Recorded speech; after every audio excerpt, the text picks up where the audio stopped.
पेशावर के किस्सा खानी बाजार की मस्जिद मुआविन खुसूसी बैरिस्टर सैफ ने 30 की तस्दीक कर दी।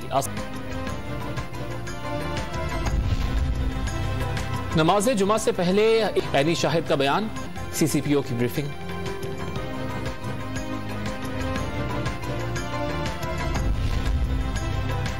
वजीर आजम इमरान खान का पेशावर में पर अफसोस का इजहार, हुकाम से रिपोर्ट तलब कर ली।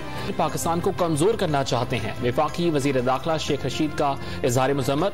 फवाद चौधरी ने धमाका मुल्क के खिलाफ बड़ी साजिश की कड़ी करार दे दिया। वजीर आला खैबर पख्तूनख्वा ने आज शाम 5 बजे इजलास तलब कर लिया। किसी पड़ोसी से अच्छे ताल्लुकात नहीं चाहता, तर्जुमान दफ्तर खारजा का बयान। हुकूमत गिराने के लिए पुरजोश जियाले मुल्तान से साहिवाल की जानिब गामजन। खानेवाल समेत कई मकामात पर पड़ा होगा। बिलावल भुट्टो जरदारी लहू गरमाएंगे। अवामी लॉन्ग मार्च। इस्लामाबाद पहुंचने से कबल वजीर आजम को असम्बलियां तोड़ने का मशवरा। बिलावल भुट्टो को मुल्तान के अवाम ने मुस्तरद कर दिया। PTI का कारवा सिंध के हर शहर हर गांव में जा रहा है। तब्दीली का आगाज एक फर्द से शुरू होता है।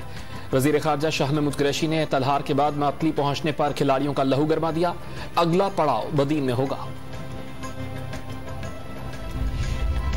ऑपोजिशन सियासी मैच में अनफिट। मार्च छोड़े आए ऑस्ट्रेलिया के खिलाफ मैच का मुफ्त टिकट देंगे। वजीर आजम इमरान खान भी स्टेडियम आएंगे। वफाकी वजीर इत्तलात फवाद चौधरी की पेशकश। भारतीय क्रिकेट टीम को भी पाकिस्तान में सीरीज खेलने की दावत।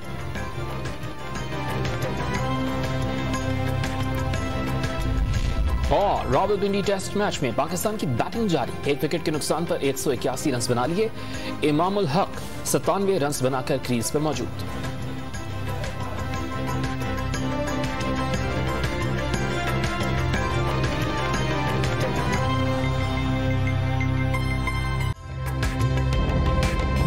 ताजा तरीन वीडियोस के लिए हमारा YouTube चैनल सब्सक्राइब करके बेल आइकन प्रेस करिए ताकि आपको मिले हर अपडेट सबसे पहले।